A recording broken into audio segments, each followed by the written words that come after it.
सभी लोगों को सबसे पहले जय श्री राम। भगवान श्री राम की कृपा आप पर और मुझ पर हमेशा बनी रहे। रामाय रामभद्राय रामचंद्राय वेधसे रघुनाथाय नाथाय सीताय पतये नमः। श्री राम जय जय राम। चलिए जी, शुरुआत करते हैं आज की क्लास की। और अभी तक जो है हमने क्लास के अंदर ग्रहों को अभी तक जो हमने क्लास के अंदर जो है वो एलिमेंट्स को देखा, एलिमेंट्स को समझा, और एलिमेंट्स को समझकर जो है हम लोगों ने ये देखा कि कैसे आपके घर में, कैसे आपकी बिल्डिंग के अंदर जो है एलिमेंट्स जो आपको नजर आते हैं, कौन सा एलिमेंट कौन सा काम करता है, इन सब चीजों को अभी तक हमने बहुत अच्छे से देखा। उसके बाद में आज हम लोग क्या चीज करने वाले हैं उसको हम लोग अब समझने की कोशिश करते हैं। तो इसको हम लोग समझे आज। तो आज का हमारा कॉन्सेप्ट क्या है? The destroyer concept. ये जो डिस्ट्रॉयर कॉन्सेप्ट है इसको थोड़ा डिटेल में समझेंगे, थोड़ा डेप्थ में जाकर अब हमको समझना इसको होगा। हाँ जी, तो ये डिस्ट्रॉयर का कॉन्सेप्ट क्या है? अब देखो, अभी तक सिंपल सिंपल सारी एलिमेंट्स को समझ लिया, देख लिया, जान लिया। अब इसकी एप्लीकेशन क्या है? आज इस क्लास में हम लोग क्या करेंगे, इसकी एप्लीकेशन को अप्लाई करेंगे कि कैसे ये जो एलिमेंट्स है वो काम हमारे घर में करेंगे, कैसे ये तबाही मचाएंगे और कैसे हमारी हेल्प करेंगे। तो जैसा मैं एग्जांपल हमेशा आपको देता हूं, जैसे कि शारदा जी, आपके परिवार में जितने भी लोग होंगे सब अच्छे लोग होंगे, नो डाउट, जैसे आप सब लोग अच्छे होंगे, लेकिन क्या आपकी सब लोगों से बनती है? Do you can you gel with all of them? नहीं। कुछ लोग तो ऐसे होंगे जिनसे आपकी बिल्कुल नहीं बनेगी, आपको लगेगा यार क्या है व्यक्ति यार बेकार से, और कुछ से आपको अच्छा लगेगा, कुछ से आपको खराब लगेगा। ऐसे ही आपकी सोसाइटी में आपके साथ होगा कि कुछ लोग आपको बहुत अच्छे लगते होंगे, कुछ खराब लगते होंगे, और कुछ तो बिल्कुल बेकार लगते होंगे कहीं ना कहीं, है कि नहीं है? ऐसा क्यों है? इसके पीछे क्या लॉजिक है? इसके पीछे लॉजिक यही है, यत् पिंड तत्व ब्रह्मांड का कॉन्सेप्ट ही है कि जो इस ब्रह्मांड में, वो इस पिंड के अंदर, हो इस घर के अंदर, इस वास्तु के अंदर है। ये जो 5 एलिमेंट्स है इनके बीच में भी दोस्ती और दुश्मनी होती है, इस बात को याद रखना। ठीक है जी। तो जो डिस्ट्रॉयर कॉन्सेप्ट क्या, ये दुश्मनी का कॉन्सेप्ट है। सिंपल लैंग्वेज में अगर बात करें कि कौन सा कॉन्सेप्ट, कौन सा एलिमेंट जो है वो कौन से एलिमेंट को आंखें दिखाता है, कौन सा उसको फूटी आंख नहीं सुहाता, 36 का आंकड़ा दोनों के बीच में है, और ये इसको तबाह करेगा तो ये इसको भी तबाह करेगा, इसे बोलते हैं डिस्ट्रॉयर कॉन्सेप्ट। तो जब आपने अपने घर में ये देख लिया कि यहां पर जो है ये एलिमेंट मौजूद है, ये जगह जो है, ये डायरेक्शंस जो है, ये सब इन एलिमेंट्स को बिलोंग करती है, ये देख लिया, तो उसकी जगह पे कोई दूसरा व्यक्ति ना आ जाए। मैं आपको एक बात समझाता हूं बहुत आसान तरीके से, बड़ा अजीब सा एग्जांपल दे रहा हूं हालांकि, बट ठीक है, सुन लीजिए। जैसे गली होती है, गली में कुत्ते होते हैं, है ना, उनका अपना एरिया होता है, या शेर होता है, चलो जंगल की बात करते हैं, जंगल में शेर होता है, उसका एक अपना इलाका होता है। अगर उसमें कोई दूसरा शेर आ जाएगा तो जाके सीधा उसको उड़ा के फेंकेगा, हो या तो लड़ेगा, हो या तो मर जाएगा या मार देगा। फैक्ट बात है कि नहीं है? ठीक वैसे ही किसी भी एलिमेंट के इलाके के अंदर, किसी भी एलिमेंट के इलाके में, जैसा कि साउथ ईस्ट की डायरेक्शन जो है वो फायर एलिमेंट का इलाका है, ठीक है ना। जो साउथ साउथ ईस्ट है वो फायर एलिमेंट का इलाका है, जो साउथ है वो फायर एलिमेंट का इलाका है। अब जो ये south east, south south east और जो साउथ है, ये तीनों जो है ये इलाके, ये फायर एलिमेंट के इलाके है। तो फायर एलिमेंट के इस इलाके में अगर कोई दूसरा एलिमेंट आके एंट्री मारेगा तो फायर एलिमेंट उसके साथ, उसकी जो रिलेशन है वो कैसी है, अच्छी है कि बुरी है, वो उसको वेलकम करेगा या उसको आंखें दिखाएगा। बस यही कॉन्सेप्ट है हमारा एलिमेंट्स के अंदर जो हम सीखने वाले हैं। तो डिस्ट्रॉयर कॉन्सेप्ट का मतलब है कि फायर एलिमेंट की जगह पर साउथ ईस्ट में, साउथ साउथ ईस्ट में और साउथ में कोई ऐसा एलिमेंट आके घुस गया जिसको फायर एलिमेंट बर्दाश्त नहीं करता, टॉलरेट नहीं करता। समझ में आया आपको ये चीज? बट इस कॉन्सेप्ट को समझाने से पहले कुछ चीज मैं आपको समझाना चाहूंगा जिसे मैं कहता हूं एलिमेंटल साइकिल। अब ये एलिमेंटल साइकिल क्या है, उस कॉन्सेप्ट को भी अच्छे से समझने की कोशिश कीजिएगा। ये जो एलिमेंटल साइकिल का कॉन्सेप्ट है, इसका मतलब ये होता है कि जो आपका वाटर एलिमेंट है, जो आपका वाटर एलिमेंट है, इस वाटर एलिमेंट से आपका एयर एलिमेंट बनता है। Understand the concept. Water element से आपका कौन सा एलिमेंट बनता है? एयर एलिमेंट बनता है। आपके एयर एलिमेंट से बनता है कौन? फायर एलिमेंट बनता है। ठीक है जी, इस फायर एलिमेंट से आपका बनता है अर्थ एलिमेंट, और इस अर्थ एलिमेंट से बनता है आपका स्पेस एलिमेंट। अब इस चीज को मैं अलग अलग अलग तरीके से आपको एक्सप्रेस कर सकता हूं। मैं आपको ऐसा कह सकता हूं, मुझे बताइए आपसे आपका बच्चा बना है कि नहीं बना? यस और नो? ऑब्वियसली, ऑब्वियसली आपके पापा से आप बने, आपसे आपका बच्चा बना, आपके बच्चे से उनका बच्चा बनेगा, यही चलती प्रकृति। और कैसे होगा? ऐसे ही होता है ना, ऐसे ही होता है ना। तो ध्यान से देखिएगा, वाटर एलिमेंट से क्या बना? एयर एलिमेंट बना। तो क्या मैं इस वाटर एलिमेंट का बच्चा कह सकता हूं एयर एलिमेंट को? इस एयर एलिमेंट से आपका फायर एलिमेंट बना, तो क्या मैं ये कह सकता हूं कि एयर का बच्चा फायर है? फायर से अर्थ एलिमेंट बना, तो मैं ये कह सकता हूं क्या कि फायर का बच्चा अर्थ है? इस अर्थ से जो है वो स्पेस एलिमेंट बना, तो क्या मैं ये कह सकता हूं क्या कि अर्थ का बच्चा स्पेस है? और स्पेस एलिमेंट से फिर से वाटर बनेगा, तो मैं ये कह सकता हूं क्या स्पेस का बच्चा वाटर है? करेक्ट है कि नहीं? यस और नो? उल्टा कर दूं? उल्टा कर दूं? थोड़ा उल्टा करके भी देखते हैं, क्योंकि जैसा मैं हमेशा कहता हूं कि जो सीढ़ियां नीचे से ऊपर जाती है वो ऊपर से नीचे भी तो आती है। मेरे को चीजों को हर एंगल से देखना आना चाहिए। उल्टा कर लेते हैं। जब मैं कह रहा हूं कि वाटर से आपका एयर बनता है, तो वाटर का बच्चा एयर हुआ, तो एयर का पप्पा वाटर नहीं हुआ? उल्टा करे तो मैं उल्टा करके देखिए एक बार चीज को, कि एयर किससे बना है? वाटर से। आप जिनसे बने हुआ के पप्पा है कि नहीं बताओ? पापा है ना आपके कहीं ना कहीं जो।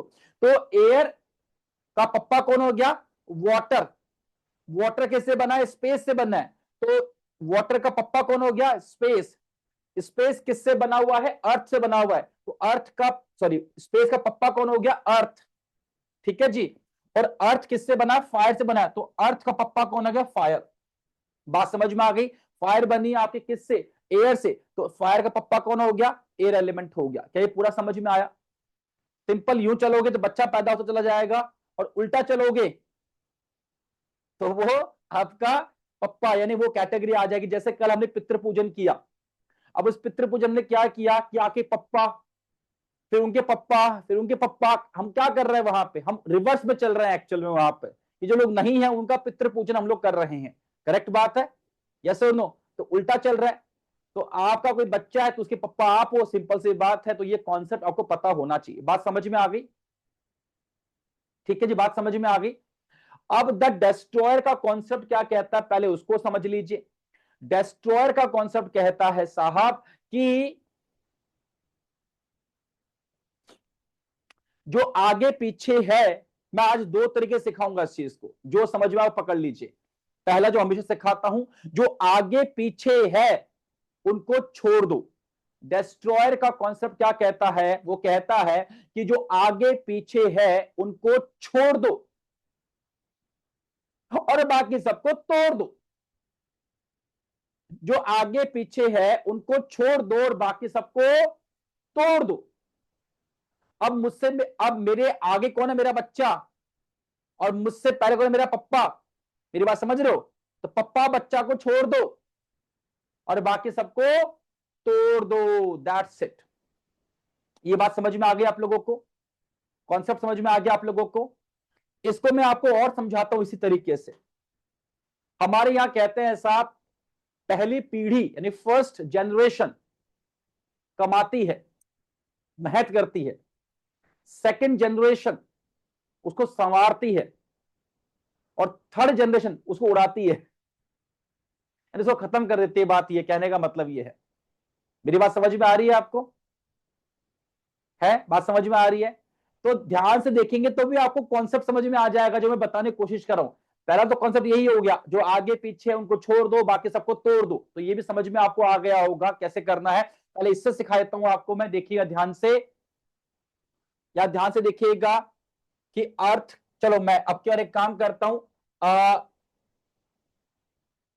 एयर के रेफरेंस में बात कर लेता हूं आपकी बार। एयर के पीछे कौन है? एक बार सबको अनम्यूट कर रहा हूं, बस वो यस नो करके अपने आप को म्यूट कर लिया करो, है ना? हाँ जी। एयर के पीछे कौन है? वाटर। वाटर। छोड़ दो, जा भाई जा, जी ले अपनी जिंदगी। मैं एयर के रेफरेंस में बात करूं, याद रखना। एयर के आगे कौन है? फायर। फायर। छोड़ दो, जब जी ले अपनी जिंदगी। बचे कौन कौन? अर्थ बचा और स्पेस एलिमेंट बचा। जब जब ये आपका एयर एलिमेंट एंट्री मारेगा आपके अर्थ एलिमेंट में या एंट्री मारेगा आपके स्पेस एलिमेंट में, इन दोनों की वाट लगा देगा ये। बात समझ में आ गई आप लोगों को? जब जब आपका एयर एलिमेंट एंट्री मारेगा स्पेस एलिमेंट में या फिर अर्थ एलिमेंट में, तो इन दोनों की वाट लगा देगा ये। क्लियर है? बात समझ में आ रही है? और देखे रेफरेंस में, चलो फायर के रेफरेंस में बात करते हैं। फायर के रेफरेंस में बात करूं तो फायर के पीछे कौन है? एयर। छोड़ दूं? Yes sir. छोड़ दूं? छोड़ दो Yes. सर, कोई बात नहीं, Yes. छोड़ दो सर, जाने दो, कोई बात नहीं, जाने दो। ओके, फायर के आगे कौन है? Earth element. छोड़ दूं? छोड़ दूं? ओके, बच्चे कौन कौन? Space and water. Space and water. तो जब भी आपकी फायर जाएगी स्पेस में या जाएगी वाटर में, तो वाटर की वाट लगा देगी, स्पेस की वाट लगा देगी। समझ में आ रहा है? जिस एलिमेंट के कॉन्टेक्स्ट में बात करोगे उसके आगे पीछे को छोड़ देना, बाकी सबको तोड़ देना। स्पेस के रेफरेंस में बात कर लेते हैं। स्पेस के आगे कौन है? वाटर। वाटर। छोड़ दूं? Yes sir. जाने दो। ओके जी, स्पेस के पीछे कौन है? अर्थ। अर्थ। छोड़ दो। बचा कौन? Air and fire. तो जब भी आपका स्पेस जाएगा एयर में तो एयर की वाट लगा देगा, और जब भी आपका फायर जाएगा, सॉरी स्पेस जाएगा फायर में, तो फायर की वाट लगा देगा। समझ में आ गया आपको पूरा कॉन्सेप्ट अच्छे से? ये अब एक बहुत अच्छा कॉन्सेप्ट भी यहां पर सीख लो, जो मैं कहता हूं हमेशा कि ये एलिमेंट्स टिट फॉर टैट वाली पॉलिसी अपनाते हैं साहब। ये गांधी जी की पॉलिसी को दरकिनार कर देते हैं। जो गांधी जी कहते हैं इस गाल पे थप्पड़ कोई मारे तो ये गाल आगे कर दो, ये बोलता है भाड़ में गया कॉन्सेप्ट। ये बोलता है टिट फॉर टैट। यार सीधी सी बात है, कोई आके अगर मुझे मारेगा तो मैं भी उसको मारूंगा यार, सीधी सी बात ही है। आपने गौर करके देखा, जब फायर गया था कहां पर? स्पेस में। बताओ उसने स्पेस की वाट लगाई लगाई? स्पेस को बर्बाद किया कि नहीं किया? डिस्ट्रॉय किया? यस और नो? किया। ओके, इसके Yes. बाद में स्पेस जब फायर में गया तो स्पेस ने भी फायर की वाट लगाई। क्लियर? समझ में आ गया? ध्यान से Yes. देखिएगा, जब स्पेस गया था कहां पर? एयर में, तो उसने एयर की वाट लगाई। तो जब एयर आया ना किसमें? स्पेस में, तो उसने स्पेस की वाट लगाई। यानी अगर अब और ध्यान से देखो, अगर ये फायर जो है जाएगा वाटर में तो वाटर की वाट लगाएगा, वाटर को डिस्ट्रॉय करेगा। तो जब Yes. वाटर भी जाएगा आपके फायर में तो वो इसको भी डिस्ट्रॉय करेगा। इस बात को हमेशा याद रख लेना। कोई मुझे आके तोड़ेगा तो मैं उसको भी तोड़ूंगा, जितनी ताकत मेरे अंदर होगी। क्लियर? समझ में आ गया सब लोगों को ये कॉन्सेप्ट कैसे काम करेगा? तो Yes. मैंने क्या कहा था, जैसे जंगल में शेर का इलाका होता है ऐसा, और दूसरा कोई भी अगर शेर उसमें आ गया, कोई भी उसमें आ गया तो उसको जाके भिड़ेगा, या तो मार देगा या मर जाएगा। फैक्ट बात है कि नहीं है? सेम वैसे ही जिसका जो इलाका है, जो कल बताया था, जैसे वाटर एलिमेंट की जो डायरेक्शंस होती है वो नॉर्थ नॉर्थ वेस्ट होती है, नॉर्थ होती है, नॉर्थ नॉर्थ ईस्ट होती है और नॉर्थ ईस्ट होती है। पूरा इलाका किसका है? यह पूरा इलाका है वाटर एलिमेंट का।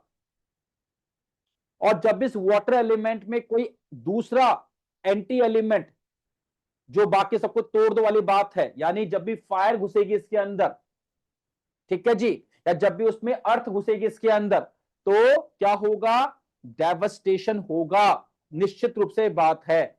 मेरे इलाके में अगर कोई ऐसा बंदा आ गया जिसको मैं पसंद नहीं करता, जिसको मैं आंखें दिखाता हूं, तो जो मेरे घर में घुस जाएगा तो फिर मुझे भी बर्बाद करेगा सर। इतना क्लियर हो गया तो यस बोल दीजिए एक बार आप लोग। Yes. Yes. Yes sir. चलिए ठीक है, अब इस पे मैं आपको और अलग तरीके से बताता हूँ नई चीज। हालांकि समझ में आपको आ गया हो अच्छे से, वही है ना कि एक चीज को कितने तरीके से आप सीख सकते हो ताकि आपका दिमाग उतना ही खुल जाए। जिस जंगल का एग्जांपल मैंने आपको देखिए बताया, क्या आपको समझ में आ गया? जो आगे पीछे को तोड़ दो बाकी सबको तोड़ दो, जो आगे पीछे को छोड़ दो बाकी सबको तोड़ दो। तो जैसा मैंने कहा कि पहली जनरेशन कमाती है, दूसरी संवारती है, तीसरी उजाड़ती है, ऐसा बोलते हैं हमारे यहाँ पे कहीं ना कहीं, जो है ना। तो ध्यान से देखेंगे अगर हम यहां पर भी, तो यहां पर भी कुछ ऐसा ही तो हो रहा है। यहां पर भी तो कुछ ऐसा ही हो रहा है। समझो एक चीज के ऊपर, भाई वाटर का बच्चा कौन है? एयर है। तो वाटर का पोता कौन हो गया? फायर हो गया। ग्रैंडसन कौन हो गया? फायर हुआ Fire. कि नहीं हुआ? Yes, sir. अरे वाटर ने जन्म दिया एयर को, एयर ने पैदा किया फायर को, तो इसका ये दादाजी हुआ कि नहीं हुआ? ये इसका पोता हुआ कि नहीं हुआ? ग्रैंडसन हुआ कि नहीं हुआ? हुआ। Yes, sir. तीसरी पीढ़ी हमेशा दिक्कत करेगी, याद रखना हमेशा इस बात को। ये बात समझ में आ गई? Yes, इसको sir. यूं पे समझ सकते हो। एक और समझाता हूं। आपके माँ बाप यानी आपके पेरेंट्स जो है आपको डांट डपट के रखेंगे, ऐसा नहीं करो बेटा, गलत था ये गलत था, ये नहीं, ऐसे करो ऐसे करो, ऐसे ऐसे मत करो। बट जो आपके दादा दादी होंगे ना, वो आपको बिगाड़ेंगे जम के, याद रखना इस बात के ऊपर, लाड़ प्यार के अंदर। फैक्ट है, ठीक है जी। जो आपके ग्रैंड पेरेंट्स होंगे वो बिगाड़ेंगे आपको लाड़ प्यार के अंदर, ये फैक्ट है। क्योंकि उनको पता है साहब, हमारे यहाँ पे साहब मूल से ज्यादा ब्याज प्यारा होता है। दैट मीन्स जो प्रिंसिपल अमाउंट दिया है उससे ज्यादा लोगों को इंटरेस्ट में आता है। एक्चुअल में इंटरेस्ट आ रहा है यार, भले लाख रुपए दे रखे हो पर 2000 पार वो ज्यादा खुश लगता है। सेम वैसे ही जो आपका मूल होता है आपका बच्चा है, और जो ब्याज है वो आपका पोता है, ठीक है ना। तो आप क्या करते हो, वो जो मांगेगा वो दोगे उसको आप, चाहे वो अच्छा हो चाहे बुरा हो, बगैर ये देखे कि जो बच्चा चीज मांग रहा है, और बच्चा नॉर्मली आपसे खराब चीज ही मांगता है, उसके भविष्य के साथ जो चीज सही नहीं होती नॉर्मली। और दादा दादी क्या करते हैं, अरे ले लेंगे कोई बात नहीं बच्चा है, अरे कर लेंगे कोई बात नहीं बच्चा है, अरे कर लेंगे कोई बात नहीं बच्चा है। और उनके लाड़ प्यार से बच्चा इतना बिगड़ जाता है कि क्या कहूं आपको मैं। मेरी बात समझ में आ रही है? तो आपके ग्रैंड पेरेंट्स भी कहीं ना कहीं आपके लिए दिक्कत कर रहे हैं, और आपका ग्रैंड सन भी कहीं ना कहीं दिक्कत कर रहा है। तो जहां पे ग्रैंड सन और ग्रैंड पेरेंट्स का कॉन्टेक्ट हो गया, वहां डेवास्टेशन होगा, इस बात को याद रख लेना। पढ़ाए वापस वही चीज है, बस अलग तरीके से और समझा दिया ताकि आपके माइंड में वो जो अंडरस्टैंडिंग है वो और अच्छी हो जाए। क्या इतना क्लियर है सब लोगों को? परफेक्ट। चलिए, तो अब इस चीज को हम लोग जो है मैं आपको और दिखा देता हूं अच्छे से बनाकर, हालांकि आपको समझ में आ ही गया होगा। What's that?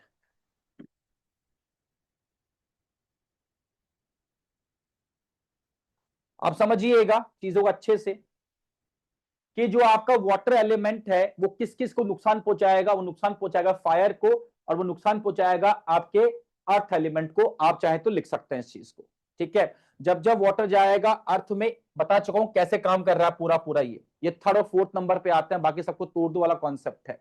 जब वाटर घुसेगा अर्थ और फायर में, तो अर्थ और फायर को दिक्कत करेगा, डिस्ट्रॉय कर देगा। लिख लीजिए फटाफट से। अच्छा, इसको मैं एग्जांपल देकर समझाता हूं बढ़िया सा। जब कभी भी आप अपने घर का कंस्ट्रक्शन करें, वैसे सबको पता है यार कि ये फायर एलिमेंट है यहां पर, जो ऐसा कुछ नहीं करना, दैट्स ओके, बात समझ में आती है। लेकिन जो आजकल लिफ्ट का कॉन्सेप्ट घरों के अंदर आ गया, बिल्डिंग्स के अंदर आ गया, हाई राइज बिल्डिंग में तो मजबूरी हो गई कहीं ना कहीं, ऊपर आदमी कैसे जाएगा। तो ये जो कॉन्सेप्ट कहीं ना कहीं आ गया, मैं एक इंडिविजुअल हाउस की बात करता हूं पहले आपसे एक बार। तो मान लीजिए आपको किसी ने कहा साहब लिफ्ट बना लो साउथ ईस्ट के अंदर, लिफ्ट बना लीजिए साउथ ईस्ट के अंदर, ठीक है जी। आपको लग रहा था मेरे पास में जो है ना, अभी मेरे पास 10 लाख रुपए रखे हुए हैं, ठीक है, और इस बिल्डिंग को बनने मुझे करीबन करीबन 40 लाख रुपए की नीड होगी। मेरा काम बढ़िया चल रहा है, कोई दिक्कत नहीं है।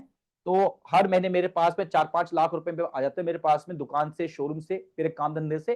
तो पैसा आता रहेगा और बिल्डिंग बनती रहेगी, ठीक है जी। बहुत लोग ऐसा करते हैं या नहीं करते हैं? करते कि नहीं करते हैं ऐसा कि वहां से आ रहा है वहां पे लगा रहे हैं उसको।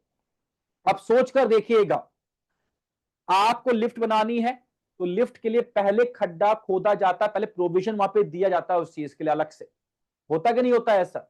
अब साउथ ईस्ट में जो है आपने लिफ्ट बना ली, और वहां पर क्या पहले खड्डा खोद दिया, और अब बाकी सारे जो जो भी दीवारें खड़ी कर रहे हो, जो कंस्ट्रक्शन है वो सारा काम आप कर रहे हो। लिफ्ट तो बाद में लगेगी ना, पहले खड्डा पहले खोद के रखोगे, प्रोविजन पहले करोगे इस चीज के लिए।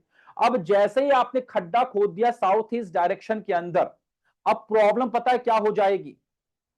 कल क्या सिखाया था, जमीन में खड्डा अगर आपने खोद दिया, जमीन में अगर खड्डा आपने खोद दिया, तो कौन सा एलिमेंट बन गया? Water element. water, water element बन गया। और जो ये वाटर एलिमेंट है, ये वाटर एलिमेंट कहां पर आ रहा है? साउथ ईस्ट के डायरेक्शन में आ रहा है। Fire. साउथ ईस्ट डायरेक्शन किसका इलाका है? फायर। फायर का इलाका है साहब। अब आपने क्या किया, आपने वाटर की एंट्री करवा दी साहब, कहां पर? फायर में फायर। वाटर की एंट्री करा दी, पानी जाएगा और अग्नि को बुझाएगा, सीधी सी बात है। बोलो है कि नहीं है? अग्नि बुझेगी। अगर अग्नि बुझेगी तो साउथ ईस्ट की डायरेक्शन आपको देती क्या है, उसको हम आगे जाके डिटेल में समझेंगे, बट साउथ ईस्ट डायरेक्शन समझ लीजिए। आपके अकाउंट में जो हर महीने सैलरी आती है और आपके गले में जो रोज सेल करके जो पैसा आता है वो साउथ ईस्ट से ही आता है, यानी रेगुलर कैश इनफ्लो जो आपकी पॉकेट में आ रहा है, आपके घर में पैसा आ रहा है, वो सब आपके साउथ ईस्ट से आता है। जैसे पानी जाएगा साउथ ईस्ट में, वहां की अग्नि को शांत कर देगा, खत्म कर देगा, और वो पैसा आना बंद हो जाएगा। और पैसा आना बंद हो गया तो क्या होगा, जो आप सोच कर बैठे थे कि बिल्डिंग में पैसा दुकान से आता रहेगा, मैं लगाता रहूंगा, बिल्डिंग बनती रहेगी, पैसा आना बंद हो जाएगा, बिल्डिंग का काम रुक जाएगा। मेरी बात समझ में आ गई आप लोगों को, किस तरीके से पूरा काम हो रहा है ये। और ये डेवस्टेशन भी और किस तरीके से होता है, मैं थोड़ा इसको और एक्सप्लेन आप लोगों को कर दूं, ध्यान से देखिएगा। भाई फायर के इलाके में, फायर के इलाका कौन कौन सा है, डायरेक्शन कौन कौन सी आती है फायर के अंदर, बताइए फटाफट से। South east, East, south, southeast, south south east. South east आती है, साउथ साउथ ईस्ट आती है, और साउथ आती है। ठीक है जी। तो जब भी आपका वाटर एलिमेंट जाएगा फायर के इलाके में, तो ये तो पक्की बात है कि फायर उसका एंट्री हो गया, सब दिक्कत तो अब होना शुरू हो जाएगी। अब वो फायर के जिस इलाके में जाएगा, मान लीजिए वो साउथ ईस्ट में गया, तो साउथ ईस्ट डायरेक्शन आपको जो कुछ भी देती है वो मिलना आपको बंद हो जाएगा। अगर ये गया साउथ साउथ ईस्ट के अंदर, तो साउथ साउथ ईस्ट डायरेक्शन जो मैं आपको आगे पढ़ाऊंगा कि क्या क्या देती है आपको, अब वो जो भी चीज आपको देगी वो आपको मिलना बंद हो जाएगी। और अगर ये पानी जो है आप लेकर खड्डा बना दिया आपने साउथ डायरेक्शन में, तो साउथ डायरेक्शन जो कुछ भी चीज देगी वो को देना बंद कर देगी। बट इसके पीछे थ्योरी क्या है कि वाटर घुसा फायर में, तो फायर की जिस भी वो डायरेक्शन में घुसेगा, वो डायरेक्शन आपको जो कुछ भी देती है वो नहीं मिलेगा आपको, भूल जाओ उस चीज को आप जो है। समझ में आ गया आप लोगों को, सब लोगों को अच्छे से कैसे काम करेगी चीजें, परफेक्ट। चलिए ठीक है जी, तो आगे लिखना शुरू कर दीजिए फटाफट से। एयर जब जब एंट्री मारेगा अर्थ एलिमेंट में या एंट्री मारेगा स्पेस एलिमेंट में, तो उसकी वाट लगाएगा। एयर जब जब जाएगा स्पेस में, स्पेस को तबाह कर देगा, जब जाएगा अर्थ में, अर्थ को तबाह कर देगा। इसके अलावा हम लोग आगे बात करें, जो आपकी फायर है, जो फायर है, अगर ये फायर आपकी जाएगी स्पेस एलिमेंट में या जाएगी आपके एयर एलिमेंट में, ये जब भी फायर जाएगी आपके स्पेस एलिमेंट में या जाएगी आपके वाटर एलिमेंट में, तो इन दोनों की वाट लगा दी, दोनों को डिस्ट्रॉय करके रख देगी। तो इन एलिमेंट्स के जिस भी इलाके में, जिस भी बस्ती में, जिस भी डायरेक्शन में वो जाएगा, तो तबाह करके रख देगा। आगे देखते हैं, जब अर्थ जाएगी कहां पर, आपके वाटर एलिमेंट में, या जाएगी अर्थ आपके किस में, एयर एलिमेंट में, तो दोनों को नुकसान पहुंचाएगी, भयंकर लेवल के ऊपर, भयंकर लेवल के ऊपर नुकसान पहुंचाएगी। अगर अर्थ चले गई आपके वाटर एलिमेंट में और एयर एलिमेंट में, कॉन्सेप्ट वही है जो आगे पीछे हमको छोड़ रखा है, बाकी सबको तोड़ रखा है। ग्रैंड पेरेंट्स और ग्रैंड सन की लड़ाई है यहां पर, आप ये समझ लीजिए, दादा पोते का झगड़ा है जी, सिंपल सिंपल लैंग्वेज में। और लो जी। इसके बाद मैं बात करूंगा आपसे स्पेस एलिमेंट, जब जब ये स्पेस एलिमेंट एंट्री मारेगा कहां कहां पे, एयर एलिमेंट में या फिर एंट्री मारेगा फायर एलिमेंट में, तो इन दोनों को ये कहीं ना कहीं तबाह करने का काम करेगा। जब स्पेस जाएगा एयर में या स्पेस जाएगा फायर में, तो ये दिक्कत निश्चित रूप से करेगा। क्या इतना समझ में आ गया, डिस्ट्रॉयर का कॉन्सेप्ट समझ में आ गया। डिस्ट्रॉयर का मतलब सिर्फ इतना सा है कि अगर जिसका जो इलाका है वहां पे एंटी एलिमेंट आएगा, तो वहां पर ये एलिमेंटल इंबैलेंस कहलाएगा, और इसे हम कहेंगे कि यहां पर वास्तु दोष पैदा हो गया। इस कारण से पैदा हो गया वास्तु दोष, क्योंकि यहां पे आपने एंटी एलिमेंट को लाकर जगह दे दी है। इतना समझ में आ गया तो यस बोल दीजिए please. Yes sir. Yes sir. Great, चलिए ठीक है, एक मिनट दीजिए मुझे अभी।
चलिए जी, अब हम लोग आगे के कॉन्सेप्ट पे बात करते हैं। ये हमारा हुआ डेस्ट्रॉयर का कॉन्सेप्ट, और अपने घर में आज ही चेक कर लीजिएगा कि कहां कहां पर एलिमेंटल इंबैलेंस है। और जैसा मैं हमेशा कहता हूं कि वास्तु दोष सिर्फ और सिर्फ 6 कारणों से हो सकता है: entrance, toilet, kitchen, elemental imbalance, bar chart और वोल्टेज। और वोल्टेज का मतलब होता है, जब आप देवता पढ़ोगे एनर्जी फील्ड्स, तब आपको समझ में आ जाएगा। आज हमने एक और कॉन्सेप्ट पढ़ लिया एलिमेंटल इंबैलेंस का, कि कैसे एलिमेंटल इंबैलेंस होता है, और पीछे हमने ये देखा था कि बार चार्ट के माध्यम से कैसे आपके घर में दिक्कतें पैदा हो सकती है। और अब हम जो है अपने बार चार्ट के कॉन्सेप्ट को फिर से उठाएंगे, क्योंकि प्रीवियस क्लास में हमने ये बात की थी कि जो आपका बार चार्ट है, मैं रिपीट करता हूं, जो बार चार्ट में अगर कोई भी डायरेक्शन का ग्राफ अगर आपकी अपर लाइन के ऊपर चला गया या लोअर लाइन के नीचे रह गया, तो फिर आपको समस्याएं निश्चित रूप से होती है उसके कारण जो है। ठीक है जी। अब बात है, मालूम पड़ गया समस्या पैदा हो रही, तो ठीक कैसे करें उस चीज को? तो वो ठीक भी आपका एलिमेंट्स के माध्यम से ही होगा। सर कैसे होगा? याद करो, अभी मैंने कहा था, अच्छा एलिमेंट है कितने? 5 एलिमेंट्स है। अभी मैंने आपको बोला कि जो आगे पीछे है उसको छोड़ दो और बाकी सबको तोड़ दो। तो एक तो एलिमेंट खुद ही हो गया ये, और 2 उसके एंटी एलिमेंट हो गए। बचे कितने? बाकी 2। ये 2 कौन है? आपके पप्पा और आपका बच्चा, यानी आपके आगे पीछे वाला एलिमेंट बाकी बच गया। तो ये जो आगे पीछे वाला एलिमेंट बाकी बच गया, इसकी फंक्शनिंग क्या है, इसकी यूटिलिटी क्या है, उसकी उपयोगिता क्या है, उसको अब हम यहां पे समझने वाले हैं बार चार्ट को ठीक करने के लिए। क्लियर है? बात समझ में आ गई? और इसी कॉन्सेप्ट को मैं कहता हूं जच्चा बच्चा कॉन्सेप्ट। ये जो जच्चा बच्चा कॉन्सेप्ट मैंने नाम बना दिया इसका, इसके पीछे वजह क्या? वही है आपके बापूजी और आपका बच्चा, और बीच में आप, बस ये पूरा खेल चलेगा। आपके बापूजी और आपका बच्चा, पूरा खेल इसी के बीच में चलने वाला है, और इसी से जो है आप अपने बार चार्ट के ग्राफ को ठीक अवस्था में ला सकते हैं। चलिए शुरू करते हैं। मुझे एक चीज बताइएगा, अच्छा ये मैंने पूरा बता दिया आपको कि कौन किससे बनता है, पता लग गया कौन किसका बापूजी है, कौन किसका बच्चा है। जो आपके पीछे वाला है वो पापा जी है, जो आपके आगे वाला वो आपका बच्चा है। सिंपल, अगर एलिमेंटल साइकिल आपको याद है तो, है ना? अब इसके बाद हम लोग आगे बात करें। चलो ठीक है, फिर से मैं आपको दिखाता हूं। डन, आगे चलते हैं। अब मान लीजिए बार चार्ट में सिचुएशन ऐसे पैदा हो रही है, अपर लाइन, लोअर लाइन, और मतलब कोई भी डायरेक्शन का ग्राफ जो है वो ऊपर जा रहा है अपर लाइन के। बार चार्ट में किसी भी डायरेक्शन का ग्राफ जो है वो अपर लाइन के ऊपर जा रहा है, अपर लाइन के ऊपर जा रहा है। ठीक है जी। तो इसको नीचे कैसे लाऊं? प्रॉब्लम तो आ रही है, बात समझ में आ गई। अब बात करते हैं सोल्यूशन की। तो उसको नीचे कैसे लेकर आऊं? तो कॉन्सेप्ट क्या है? Decreasing the power of a direction, यानी इसको नीचे कैसे लेकर आऊं, बात वो है। अब इसको समझने के लिए कुछ कॉन्सेप्ट को समझिए, तो आपको बातें बहुत इजीली समझ में आ जाएगी कि चल क्या रहा है, होगा क्या। आप मुझे एक बात बताइए, शिवराज जी आप अनम्यूट कीजिए अपने आप को एक बार, और आप मुझे एक चीज समझाइए कि बच्चा है आपका, मतलब संतान है आपके? जी सर। ठीक है। कितने बच्चे हैं आपके? सर 2 बच्चे हैं। 2? दोनों 2 लड़के हैं? एक बेटी है, एक बेटा है। एक बेटी एक बेटा। चलो जेंडर से कोई फर्क नहीं पड़ता, जो कॉन्सेप्ट है वो समझने की कोशिश कीजिएगा। जी सर। शिवराज जी रोज सुबह घर से बाहर निकलते हैं, घर तक कमाने के लिए, मतलब रोज जॉब पर जाते हैं, शाम को लौट कर आते हैं। दिन भर जो भी बॉस ने कहा सुनना पड़ता है, अच्छा बुरा जो भी होता है, बहुत चीजें होती है ऑफिस के अंदर जो है। कुछ कल कोई बात बोल देते हैं, कोई क्या बात बोल देता है, कोई बात नहीं। पूरे महीना भर मेहनत करते हैं, और महीना भर मेहनत करने के बाद में महीने के एंड में, at the end of month, इनके अकाउंट में कुछ सैलरी आती है। मान लो 1 लाख रुपए सैलरी आती है, एग्जाम्पल लेके चलते हैं। तो इनके अकाउंट में मान लो 1 लाख रुपए सैलरी आती है। ठीक है साहब, 1 लाख सैलरी आ रही है।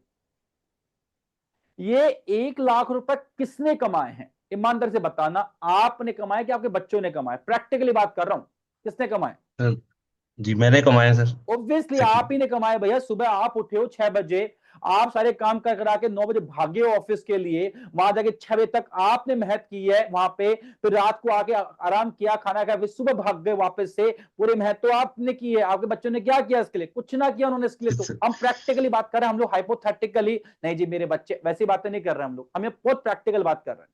तो जो महीने के एंड में जो सैलरी आपके अकाउंट में आई है वो तो आप ही की हुई ना, यस उस सर। पे आपके बच्चों का क्या ही अधिकार है? कोई अधिकार नहीं अगर देखा जाए तो। लेकिन जो लाख रुपए सैलरी आई है उसका मैक्सिमम हिस्सा आपके बच्चों पर ही खर्च हो जाता है। ये बात फैक्ट है, बोलो यस और नो। यस सर, है एग्जैक्टली। ना? और क्यों जाता है? चलो बच्चे बच्चे हैं तो बच्चों की मंथली फीस जानी है, ट्यूशन की फीस जानी है। चलो ये फेस्टिवल आया है तो चलो आज नवरात्रि आए तो उनके लिए कुछ ड्रेस दिलवा दी जाए, दिवाली आई है तो बच्चों को ड्रेस दिलवा दी जाए। बच्चे अगर आप पापा आज हमें घूम के आना, आज हमें वाटर पार्क जाके आना, तो उनको घुमा के लाना कहीं ना कहीं जो है। तो आप मतलब क्या हो रहा है, उस बच्चों के ऊपर पैसा खर्च हो रहा है। यानी कहीं ना कहीं सोचिएगा, अगर आपने लाख रुपए कमाए, एग्जाम्पल लेकर चलते हैं, और 60,000 रुपए महीने का एग्जाम्पल लेके चलते हैं, आपके बच्चे इसको कंज्यूम कर रहे हैं, तो अब मैं थोड़ा सा हार्श वर्ड में एक बात बोलता हूं कि क्या कहीं आपके बच्चे आपके रिसोर्सेज को खा नहीं रहे? जी डेफिनेटली सर। खा रहे हैं, डेफिनेटली खा रहे हैं। अगर बच्चों पे ये 60,000 रुपए खर्च ना होते तो आपके पास हर महीने लाख रुपए होते। लेकिन वो यस। लाख रुपए आपके ऊपर खर्च ना होकर आपके बच्चों पे खर्च हो रहे हैं, यानी बच्चे आपकी पावर को कम कर रहे हैं। यहां पे फाइनेंशियल बात कर लेते हैं, तो बच्चे कहीं ना कहीं आपकी फाइनेंशियल पावर को कम कर रहे हैं कि नहीं कर रहे हैं? Yes sir. इसका मतलब ये हुआ कि कॉन्सेप्ट मुझे ये समझ में आया कि जो मेरे बच्चे हैं वो मेरे रिसोर्सेज को कम करते हैं, मुझे पावरलेस बनाते हैं, मुझे कमजोर करते हैं। बात समझ में आ रही है? मैं यस सिर्फ sir, got it. Resources use करने की बात कर रहा हूं, याद रखना। बाकी और को वैसे भावनात्मक मत लेके जाना भाई कोई भी, है ना, मैं वैसे बात नहीं सर। कर रहा हूं। सो अब बात हो रही डिक्रीजिंग द पावर। इसका मतलब ये हुआ कि वाटर का बच्चा कौन होता है? एयर। एयर। वाटर का बच्चा कौन है? एयर। अगर मान लीजिए मुझे बार चार्ट के अंदर वाटर एलिमेंट बढ़ा हुआ दिखे, सर वाटर एलिमेंट उसमें आते हैं, दिशाएं आती है। तो हाँ, तो वाटर एलिमेंट में दिशा कौन कौन सी होती है साहब? वाटर एलिमेंट में आपका 4 दिशाएं होती है। कौन कौन सी होती है? North north west, north north north east और नॉर्थ ईस्ट होती है। एयर। करेक्ट है? तो ये यस सर। 4 डायरेक्शन जो है वो आपके पास में होती है।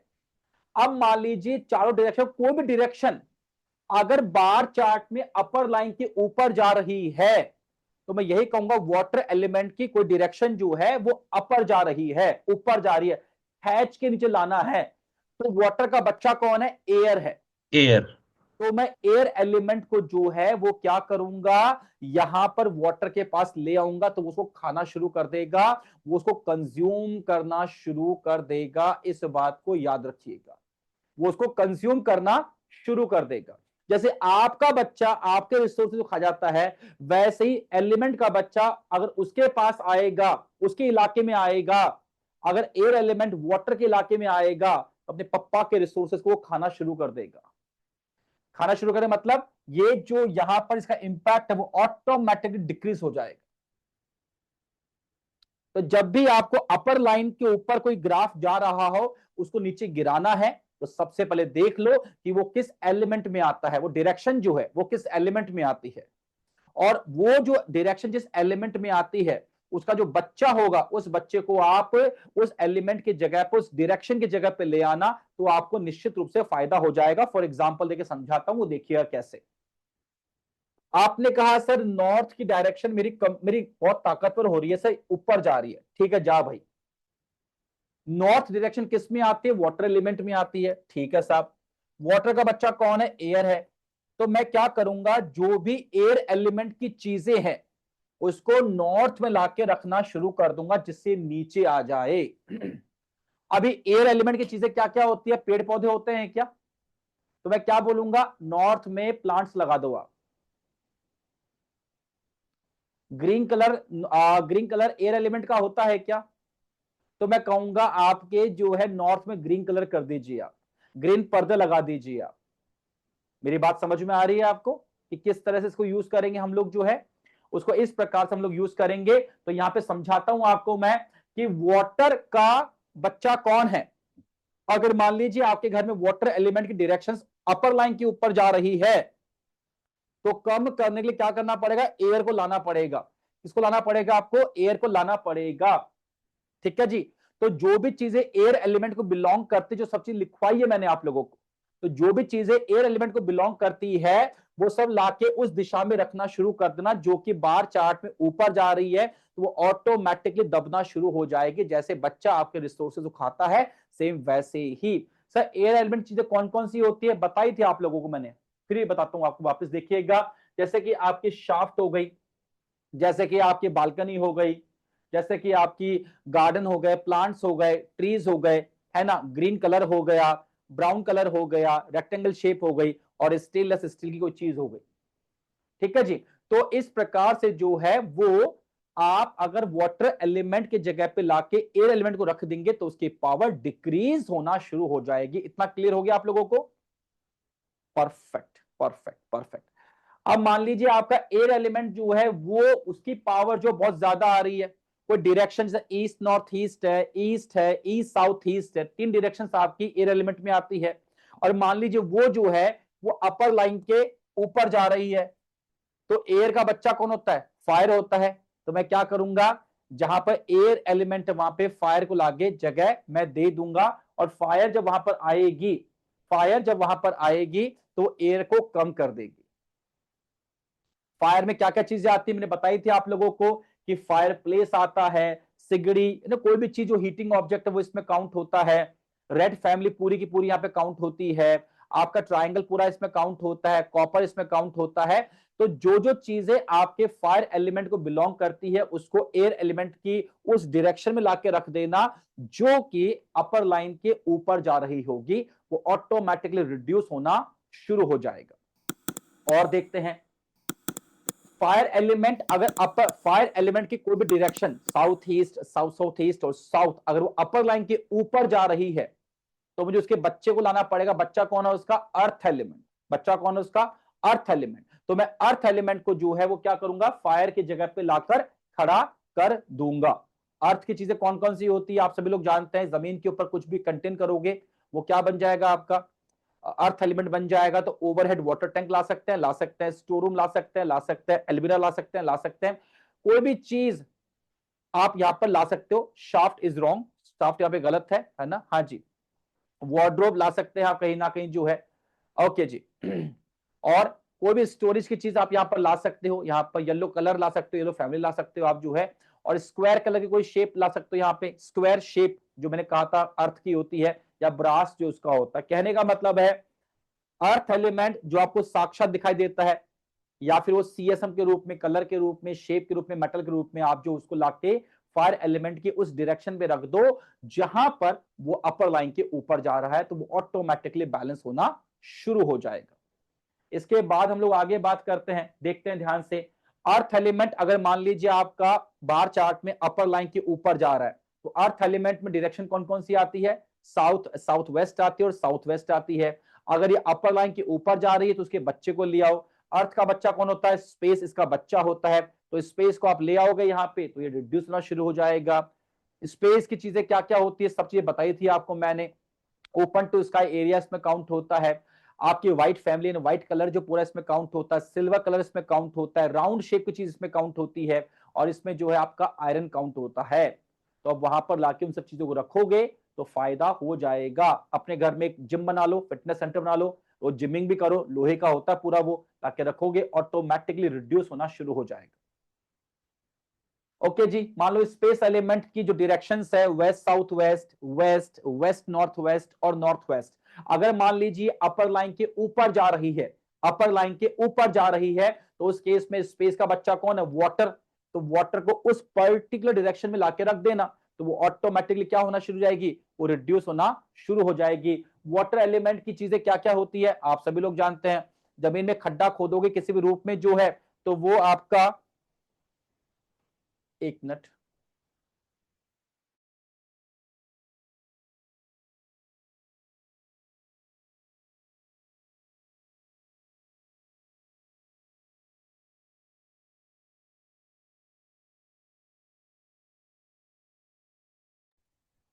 हाँ जी।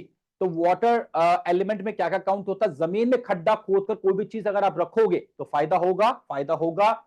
ये लीजिए स्विमिंग पूल आपका हो गया, बोरिंग आपका हो गया, इसके अंदर जो है वेल होगा, कुआं हो गया, हैंडपंप हो गया, इसके अंदर ब्लू कलर हो गया, डार्क ग्रे कलर हो गया, कलर के रूप में वेवी शेप पैटर्न के रूप में हो गई, और एल्यूमिनियम जो है आपका मेटल के रूप में इसमें काउंट हो जाएगा। तो ये समझ में आया आपको कि कैसे हमको जो है इस पैटर्न को यूज करना है। तो अगर कोई भी डायरेक्शन, मेरी बात फिर समझाता हूं, कोई भी डायरेक्शन का ग्राफ अगर अपर लाइन के ऊपर जा रहा है तो सबसे पहले चेक करो वो किस एलिमेंट को बिलोंग करता है। वो जिस भी एलिमेंट को बिलोंग करता है उसके बच्चे को जो है आप वहां पर ले आइएगा, ठीक है, काम हो जाएगा, काम हो जाएगा। क्लियर बात समझ में आ गई आप सभी लोगों को? ठीक है जी। तो क्वेश्चंस मैं आप लोगों के कल लूंगा, ठीक है। अगर कोई क्वेश्चन आपके इसके हैं, कल मैं इसको पूरा फिनिश कर दूंगा, पूरे एलिमेंट्स को भी और बार चार्ट को पूरा फिनिश करेंगे, क्योंकि दो मैथमेटिकल चीजें जो बहुत दिक्कत करती है। और उसके बाद में एक कॉन्सेप्ट और सिखाऊंगा एलिमेंट्स के अंदर ही, choosing the right seat, very important concept, तो वो सिखाऊंगा आपको कल। इसको अपन कंप्लीट करेंगे और जो क्वेश्चंस आप लोगों के होंगे उन क्वेश्चंस को भी हम लोग इसमें लेंगे, ठीक है जी। तो देते हैं क्लास को विराम, मिलेंगे हम लोग कल, तब तक के लिए सभी लोगों को जय श्री राम। और अपने क्वेश्चंस को प्रिपेयर करके आप कल आइएगा, राइट, जो जो क्वेश्चन आपको आता है। जय श्री राम जी।